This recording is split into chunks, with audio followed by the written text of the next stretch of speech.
The social, cultural issues, if you like.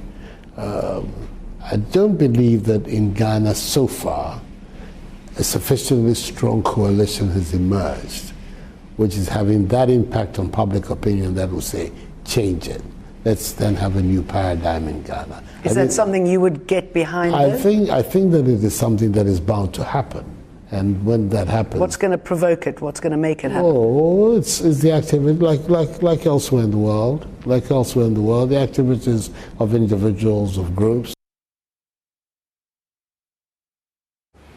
That was in 2018, an interview on Al Jazeera. Tonight, pressure is mounting on government to take a definite stance on the growing activities of the LGBTQ+ community in Ghana. In less than a week, up to 5 major anti-gay rights and other faith-based organizations, including the Catholic Bishops' Conference and the Christian Council, have called on government to clamp down on the operations of pro-LGBT groups in the country. These calls come on the back of a fundraiser event organized by the LGBT community to open its office space in Accra. The event, which was attended by some members of the diplomatic corps, had courted widespread opposition to the movement. We will be hearing from journalists against LGBTQ+ shortly. But before that, here is a sample of responses from ministerial nominees when asked of their stance on LGBT matters by Parliament's Appointments Committee. To 164. The provisions of Article 162 and 163 in this Constitution are subject to laws that are reasonably required in the interest of a national security, public order, public morality, and for the purpose of protecting reputations. What it means, in my humble opinion, is that laws can be passed in the interest of public morality, public order, national security, that limit. In fact, if you read the side note, it talks about limitations on rights and freedoms. So I'll give you a current example. Today, there appears to be advocacy starting for LGBT activities in this country. The Attorney General designate, when he came here, made the argument that customary law is accepted by the Ghanaian Constitution. Customary law frowns on LGBT activities. Now, people say, despite the criminal code and the general provisions of customary law, it's just free expression. They are just advocating for it. But if you ask me about law and background, I'll say that is where somebody like me will argue that then we should be able to contemplate legislation in the interest of public morality, which will not be against the Constitution, but will now say that you cannot advocate for and promote LGBT activities in this country. Our laws are clear on such practices. It makes it criminal. Section 104 of the Criminal Code prohibits one from having unnatural carnal knowledge with another person. So on the issue of its criminality, it is non-negotiable. On the issue of our cultural acceptance and norms to these practices are also frowned upon. And so for me, these are two distinct clarity on the matter, and that is what I strongly stand for. Well, those are some responses from, you heard Kojo Ponkuma, Minister Designate for Information, and Sarah Adjoasa for Minister Designate for Children, Gender and Social Protection. But are these assurances enough for Ghanaians? Well, not according to Executive Director of the National Coalition for Proper Human Sexual Rights and Family Values, lawyer Moses for Amwening. He maintains that more pressure will be piled on government to deal with this situation. Well, quick point. Let me just say that on the side of the government, since our press briefing on Wednesday, the president issued instructions, so the office has been closed. I don't know whether you're aware of it. The office has been closed. Things that are you aware of it? The office has been closed. Oh, I see. That's news to me. Great. Now, there are other things that are going to happen during the course of the week. And if you hear at the vetting, all the ministers of Interior, the Attorney General, and all the other foreign affairs consistently stating their position on the matter, that is a reflection of the government's position. But that doesn't mean that we don't need to put more pressure. And I totally agree with what Dr. Fayose is saying, that let us hold the legislature, let us hold the presidency to ensure that our laws are clean. And we're working on it already. Indeed, we have a national dialogue series that is gathering information so we can pass a comprehensive legislation on the matter. On the issue of violence, you see, the LGBT movement has a strategy. All they want is to provoke us for people to do certain things, and then they will say, oh, they are being hurt or they are being... So our coalition, our focus is winning with the love of God. That is our tagline. So we're urging nobody, don't touch anybody. If you see anybody who has that penchant, report to the police or bring that person to us. We will love them and I'll throw our hands around them, and then we can deal with it. But a quick one on the church itself, my brother. The issue has become so bad that there are even very senior religious leaders, journalists, politicians who are involved in the whole matter in this country now. That's how bad it is. And therefore, changing even the policy. Well, that's Moses Formoney there. Well, tonight, a group calling itself Journalists Against LGBTQ+ is demanding the immediate declaration of members of the diplomatic corps who were openly advocating for gay rights as persona non grata and their privileges stripped. On phone now is convener for the journalist Isaac Brouhaha Dakon. Isaac, good evening. Good evening, madam. So first of all, Ghana's constitution guarantees freedom of association. Anybody can belong to a group they want. Why do you want them? Why are you asking, or why are you taking offense when people are forming, groups to express this freedom? Yes.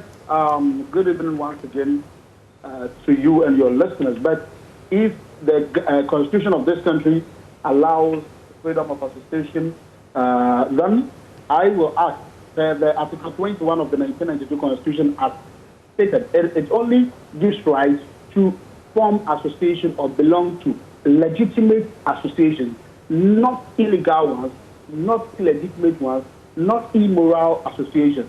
So this one we think is an immoral act and should not be condoned. And therefore, again, let's say if armed robbers come together and form an association, let's say Armed Robbers Association of Ghana, do they also have the right to form such an association? So our stand of general is clear, it's simple, that these two ambassadors or diplomats, that is the Australian High Commissioner to Ghana, His Excellency Andrew Barnes, and the Danish Ambassador, His Excellency Tom Norris, they have been accused of funding the community space, not even accused, because we were told in a communique issued by the LGBTI+ Ghana Association in Ghana that these people were there to raise funds.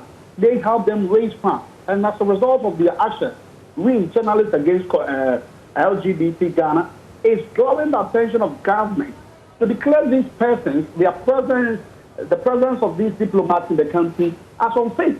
What do you say to those who say that request is a bit of a stretch and that is a bit on the extreme? Please come again. What do you say to those who believe that this position you've taken to declare these members of the diplomatic corps as you put it, persona non grata is a bit of an extreme request? That is their view. That is their view, because our check as a group with the security agencies has revealed that they do not know the location of the LGBTI office. Yes, I heard Reverend Formoney saying the office has been closed, and we can also boldly tell you that the office has not been closed. The police or the security agencies do not know the actual location of the office. Right. Government might be deceiving us, telling us that the office has been closed, though I have not seen any official statement from government. Okay, hold on for me, Mr. Brouhaha Dakon. Let me bring in Frank Doi. Frank is the acting country director of Amnesty International. Hello, Frank. Good evening. Good evening, madam. Right, Frank, what is Amnesty International's thoughts on this developing issue? Okay, thank you very much for having me this evening. I think it's important for us to place Amnesty International's position in the right perspective. Now, Amnesty International, as a human rights organization, has two main components of its work on which advocacy, campaigns, and education, as well as awareness raising, is based. The first component is that of promoting human rights. The other component is the protection of human rights. Now, there are rights that we promote, that we advocate for, that we support, and there are rights also that we protect. Every right that Amnesty International Ghana promotes, we also protect. And our promotion and protection of rights is based on our belief that every person must enjoy all the fundamental human rights that are enshrined in the Universal Declaration of Human Rights. So what's the position? Our own Constitution, Chapter 5 of Ghana's Constitution makes provision for the enjoyment of fundamental human rights and freedoms without discrimination. So in terms of the activities of the LGBT community, we would like to find out, what exactly it is that they are doing, that is creating or generating this uproar. Because clearly. So am I right to assume? Sorry to barge in there. Am I right to assume that the Amnesty International doesn't have a position as yet on this matter in Ghana? Now, Amnesty International Ghana is under the umbrella body of Amnesty International Global. Now, the Amnesty International Ghana's operations, our activities and programs, are in conformity with the laws of Ghana. Right. So when it comes to LGBT rights, community rights, people's actions and activities, the only way we will be concerned about their activities is when they engage, in actions or public events that clearly offend the provisions of our law. And until we are able to clearly identify what exactly it is that they are doing, which is contrary to the provisions of our law, it will be very difficult for us, for example, to support those who are calling for their activities to be brought to an end in the country. For example, we talk about the closure of the offices or the advocacy for the closure of their offices. The question we would like to ask is, what exactly it is that they are doing? Are they using their office as a rendezvous for criminal activity? Are they organizing events and activities in their office that offend the Constitution of Ghana or the laws? This is the position that people who say that have taken. Their position is that this is LGBT, as far as LGBT, activities are concerned. Ghana's Constitution criminalizes it, and so if you're creating an office to whether or not anybody is going to find you in the act which the Constitution prescribes, it still presupposes that you are pushing for an act or an activity that is prohibited by the Constitution. That's the position that those people who make the push come from. Okay, thank you very much. So Amnesty International Ghana's position is this, that we all need to respect our laws. We need to abide by the laws that we have that regulate our conduct and behavior. And so if any individual or group of persons are seen to be engaging in activities that clearly offend our laws, then the law must take its course. But if they are not involved in any activity that violates or that is contrary to the provision of law, then it is important that we protect their fundamental human rights. Okay. Because our Constitution talks about the dignity of all persons without discrimination. And we believe that every individual or group of persons in Ghana have dignity, and their dignities must be protected at all times, unless, of course, they engage in a criminal activity that can be identified. Then the processes of law will have to be invoked. Okay. And so our position is clear that we do not encourage, we do not support, we do not promote gay rights or LGBT rights in Ghana. But what we do is to protect their fundamental human rights that are guaranteed by the laws of Ghana and other internationally recognized human rights laws.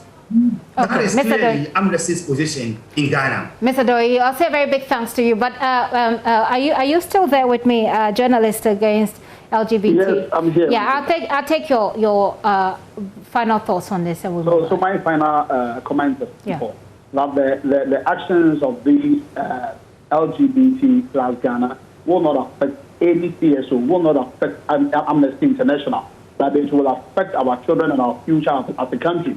And they are partaking in they are partaking in the opening of the office to me and to us as journalists against LGBT Ghana offend our law, and therefore we should not just sit down and allow them continue their stay in our country. Mr. Brouhaha, thank you very much for your time. Isaac Brouhaha speaks for a group calling itself Journalists Against LGBTQ in Ghana, and also you heard Mr. Doi there, who is the acting country